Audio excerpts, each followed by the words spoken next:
The silent threat. The stars had never looked so empty. Commander Elena Vasquez pressed her palm against the cold metal of the observation deck aboard the horizon's edge, watching the endless void stretch before them. 3 months into their deep space exploration mission, her crew had discovered something that chilled her to the bone. Entire star systems lay silent, their once thriving civilizations reduced to nothing but cosmic dust and scattered debris. Elena was a veteran of humanity's expansion into the galaxy. At 38, she had spent half her life among the stars, first as a navigator, then as a pilot, and finally as the commander of one of Earth's most advanced exploration vessels. She had seen the wonders of alien worlds, made first contact with peaceful species, and helped establish trade routes that benefited everyone. But she had never seen destruction on this scale. The Horizon's Edge was humanity's pride, a ship designed for long-range exploration and diplomacy. It carried a crew of 85 specialists, scientists, and support staff. Unlike the military vessels that protected Earth's borders, Elena's ship was built for discovery, not war. Its weapons were minimal, intended only for defense against space pirates or dangerous wildlife. Now, drifting through the graveyard of an entire civilization, Elena wondered if that had been a mistake. Dr. James Morrison, the ship's xenobiologist, approached her with a datapad in his hands. His usually cheerful demeanor had been replaced by a grim expression that had become all too familiar over the past weeks. "Commander, we've finished analyzing the debris field from the Altera system. The results are consistent with what we found at Kepler 442 and Proxima Centauri b." Elena took the datapad and scrolled through the findings. The scientific language couldn't hide the horrible truth. 3 different alien species, each with their own unique technology and culture, had all been wiped out in exactly the same way. Their ships had been torn apart by weapons that left distinctive energy signatures. Their planets had been stripped of all valuable resources before being bombarded from orbit. Most disturbing of all, there were no survivors anywhere. "How long ago?" Elena asked, though she already suspected the answer. "The Altair attack happened approximately 6 months ago. Kepler 442 was hit 4 months ago, and Proxima Centauri b was destroyed just 2 months ago. Commander, whoever did this is moving in a pattern. They're working their way through inhabited systems, and they're getting closer to known space."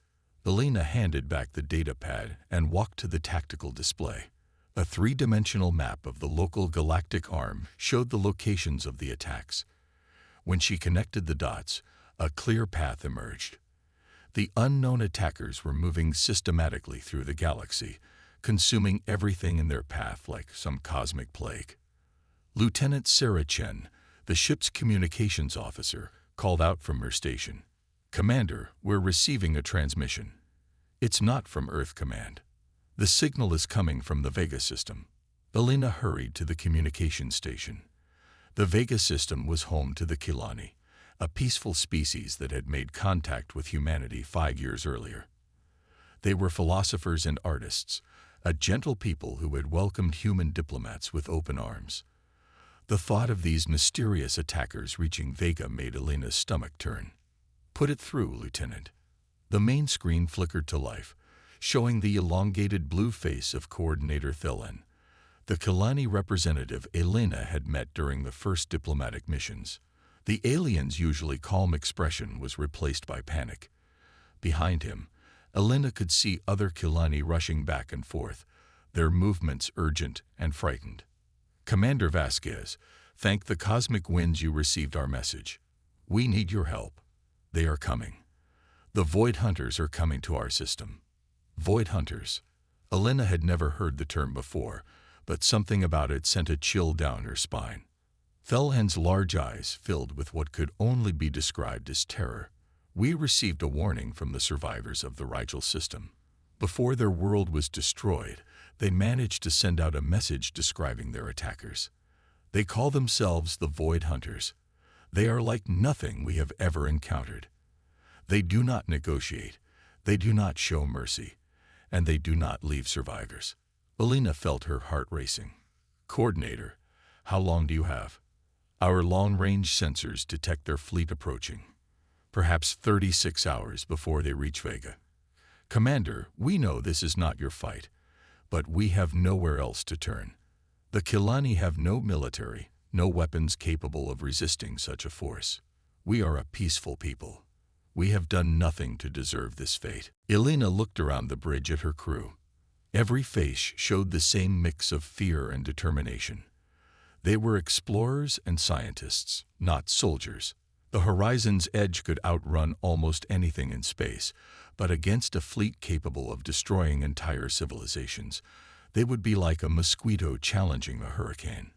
Coordinator, we'll help however we can, but I need you to understand our limitations. We're not a warship. Our primary mission is exploration and diplomacy. Felon's expression shifted to one of desperate hope.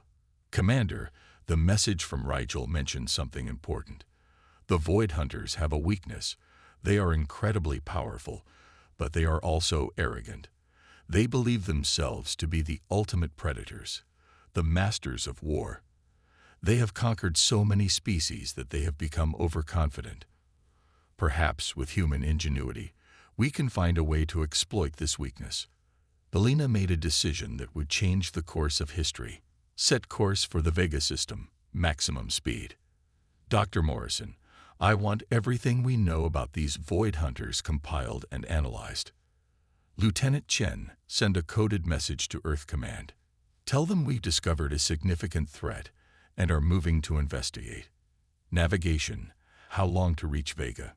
At maximum speed, 18 hours. Commander. Elena nodded grimly. They would arrive with half a day to spare, but what could they do against a force that had destroyed multiple civilizations? As the horizon's edge changed course and accelerated toward Vega, Elena found herself thinking about humanity's place in the galaxy. They had always been the newcomers, the species that had to prove themselves worthy of respect. Now faced with an enemy that threatened not just humanity, but all intelligent life, they might be the galaxy's only hope. The crew worked with quiet efficiency as they prepared for whatever lay ahead. Engineer Carlos Rodriguez checked and rechecked their defensive systems. Science officer Dr. Lisa Park analyzed every piece of data they had about the attacks, looking for patterns or weaknesses. Medical officer Dr. David Kim prepared the sick bay for potential casualties, though everyone knew that if they actually engaged the Void Hunters in combat, there might be no wounded to treat. As the hours passed, Elena found herself standing in the ship's small chapel, a multi-faith space designed to accommodate the spiritual needs of her diverse crew. She wasn't particularly religious, but facing the unknown had a way of making even skeptics look for something larger than themselves. Around her, crew members from different backgrounds came and went, each seeking comfort in their own way. The final hours before reaching Vega passed intense preparation. When they finally dropped out of faster-than-light travel at the edge of the system, what they saw confirmed their worst fears. The Kilani homeworld hung in space like a blue jewel, but it was no longer alone. Surrounding it like a pack of wolves were ships unlike anything in the galactic databases. The Void Hunter vessels were massive angular constructs that seemed to absorb light rather than reflect it. They moved with predatory grace, their formations suggesting a military discipline that had been perfected over countless conquests. Belina counted at least 50 ships, each one larger than the horizon's edge. At the center of the fleet was a command vessel that dwarfed everything else, a dark monument to alien engineering and ruthless efficiency. Commander, Lieutenant Chen's voice was barely above a whisper. They're hailing us. Elena straightened her uniform and prepared to meet humanity's first contact with the species that might be their ultimate enemy. On screen, Lieutenant. The face that appeared on the main display was the stuff of nightmares. The Void Hunter had features that seemed designed to inspire fear, with predatory eyes, razor-sharp teeth, and skin that looked like polished obsidian. When it spoke, its voice carried the confidence of a being that had never known defeat. Unknown vessel, you have entered a combat zone. I am Captain Zethkar of the Void Hunter fleet. Identify yourself and state your business, or be destroyed. Elena stepped forward, drawing on every diplomatic training she had ever received. "I am Commander Elena Vasquez of the human vessel Horizon's Edge. We are here on a peaceful mission to assist our Kilani allies." Zethkar's expression shifted to what might have been amusement. "Humans, we have heard of your species. A young race, barely out of their home system. You should have stayed hidden in your corner of the galaxy, Commander. The Kilani have been marked for harvest. Any who interfere will share their fate." Elena felt anger rising in her chest, but she forced herself to remain calm. The Kilani are a peaceful people. They have done nothing to warrant destruction. Surely there can be some negotiation, some arrangement that doesn't require genocide. The Void Hunter captain laughed, a sound like breaking glass. "Negotiation. You misunderstand our nature, human. We are not diplomats or traitors. We are the apex predators of the galaxy. We take what we need and eliminate what we don't. The weak exist only to serve the strong, and the strong exist only to consume the weak. This is the natural order of the universe." Elena realized that everything Coordinator Thelen had said was true. These beings were not acting out of desperation or fear. They destroyed civilizations because they could, because it was their nature. They were the galaxy's ultimate predators, and like all predators, they would continue hunting until something stopped them. "Captain Zethkar, I cannot allow you to harm the Kilani. We may be a young species, but we will not stand by and watch innocent people be slaughtered." Zethkar's eyes gleamed with anticipation. "Then you will die with them, human. But first, you will witness what happens to those who challenge the Void Hunters. Watch as we demonstrate why we are called the Masters of War." The transmission ended, leaving Elena staring at a dark screen. Around her, the bridge crew waited for orders, their faces grim but determined. They all knew they were about to face an enemy far beyond their capabilities, but none of them suggested retreat. Elena looked at the Kilani homeworld on the tactical display, then at the massive Void Hunter fleet preparing to attack it. In a few hours, millions of innocent beings would die unless someone found a way to stop the unstoppable. As she prepared to give orders that might doom her crew, Elena couldn't help but wonder if humanity's first encounter with truly hostile aliens would also be their last. The Predators revealed. The attack began at dawn on the Kilani homeworld. Elena watched from the bridge of the Horizon's Edge as the Void Hunter fleet moved into position with the precision of a well-oiled machine. Each ship knew its role, every movement calculated to maximize destruction and minimize resistance. It was warfare elevated to an art form, beautiful in its efficiency and terrifying in its purpose. Captain Zethkar's massive command vessel led the assault, its weapons arrays glowing with contained energy. Elena had seen battles before, but this was different. This wasn't a conflict between equals fighting for territory or resources. This was extermination carried out with industrial precision. The first wave of attacks targeted the Kilani orbital defense platforms. Elena knew from her previous visits that these platforms were designed more for asteroid deflection than military defense. The Kilani had never needed real weapons. Their philosophy emphasized harmony and understanding, making them one of the most advanced civilizations in terms of science and culture, but completely helpless against pure aggression.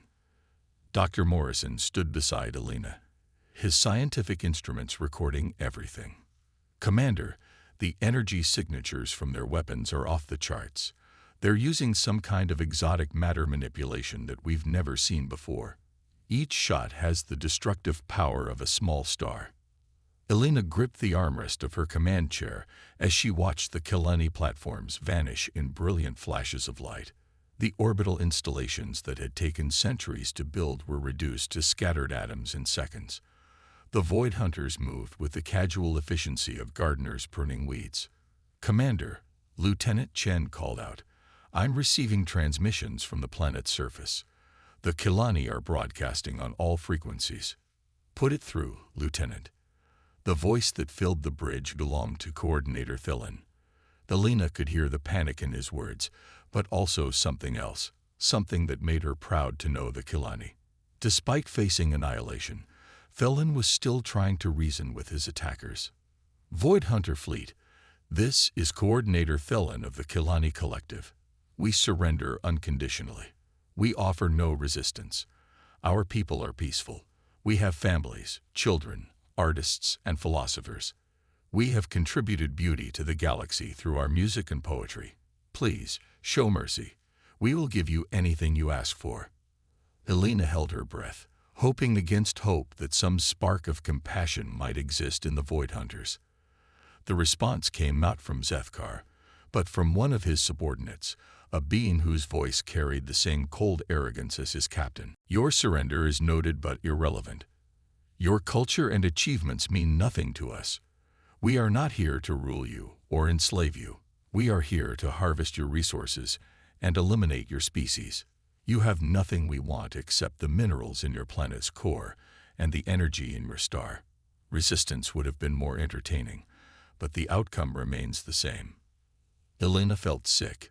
These beings weren't just conquerors, they were cosmic horror made manifest. They destroyed civilizations not for strategic advantage or resource acquisition, but because destruction was their nature.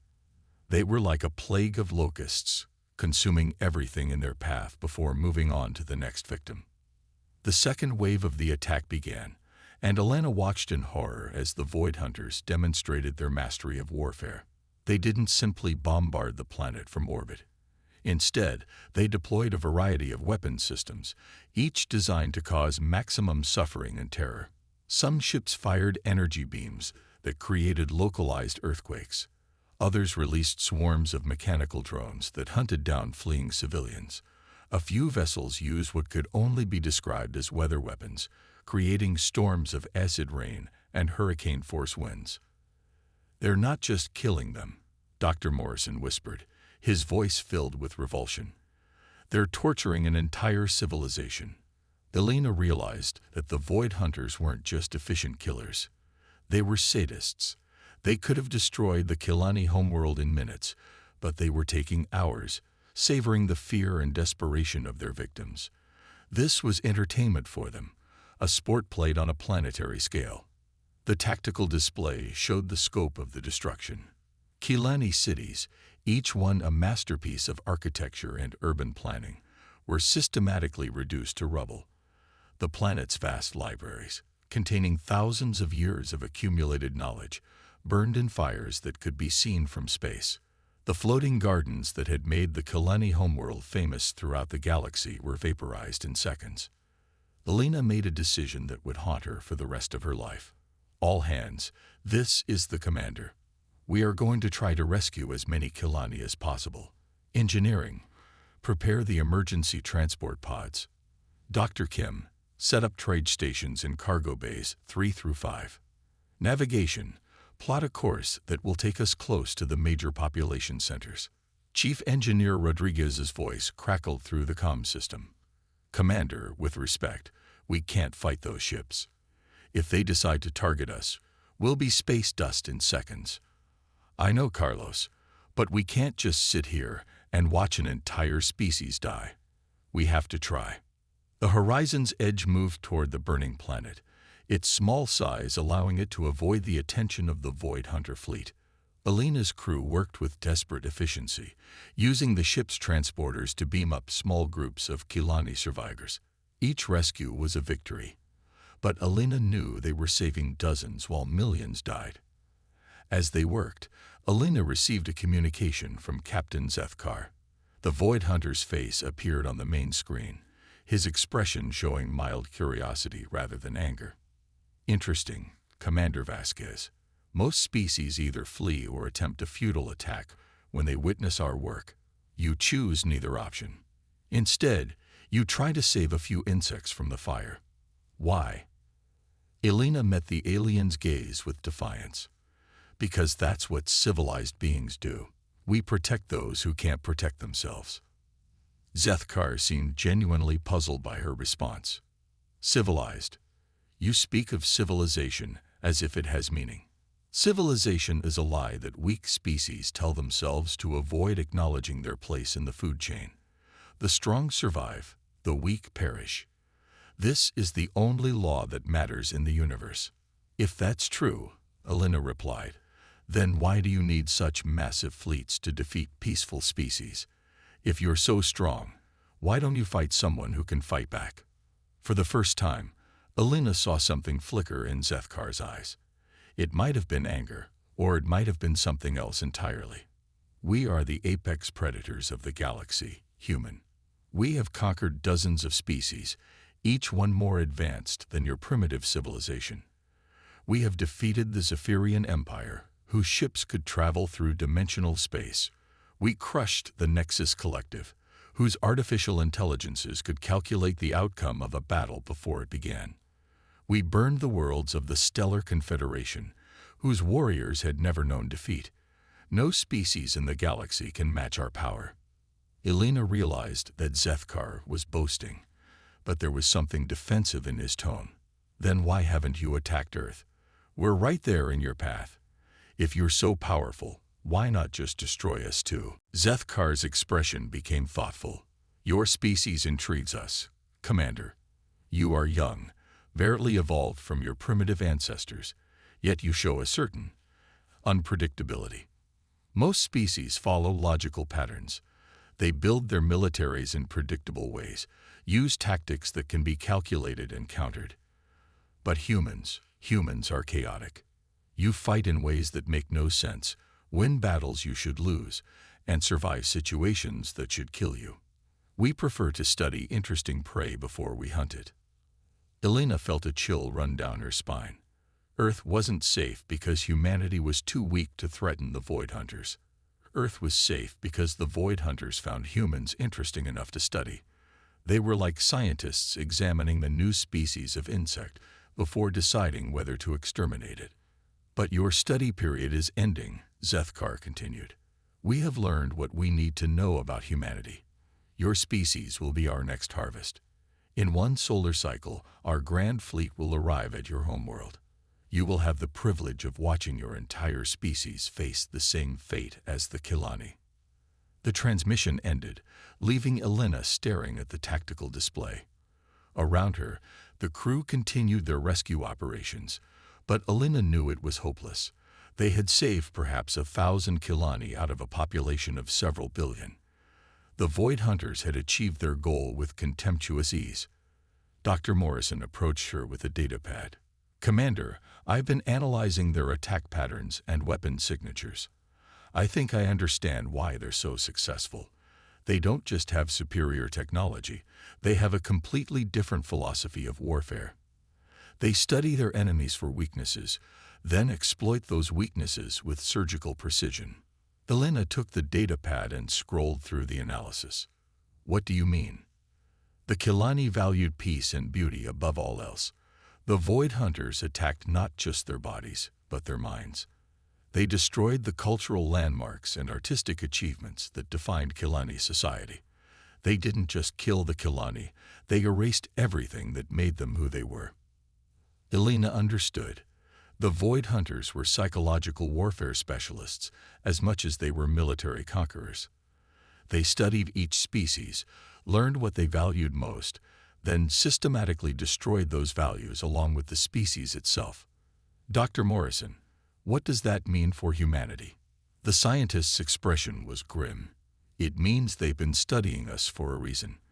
They've identified our weaknesses, our fears, our greatest vulnerabilities. When they attack Earth, they won't just be trying to destroy our cities and kill our people. They'll be trying to destroy our spirit, our hope, everything that makes us human. Elena looked at the burning Kilani homeworld on the tactical display. In a few hours, it would be nothing but a dead rock orbiting a dying star. The Void Hunters would move on to their next target, leaving no trace that the Kilani had ever existed. But Elena also thought about Zethkar's words. He had called humans unpredictable, chaotic, capable of fighting in ways that made no sense. The Void Hunters had studied humanity, but Elena wondered if they had truly understood what they were studying. Navigation. Set course for Earth. Maximum speed. Lieutenant Chen, send a priority message to Earth Command. Tell them we're coming home with intelligence about a threat to the entire human species." As the horizon's edge turned away from the dying world, Alina made a silent promise to the Kalani who hadn't survived. Their sacrifice would not be meaningless. Humanity would learn from their fate, and when the Void Hunters came for Earth, they would discover that humans were more than just interesting prey. The galaxy's so-called masters of war were about to learn what it meant to hunt the hunters.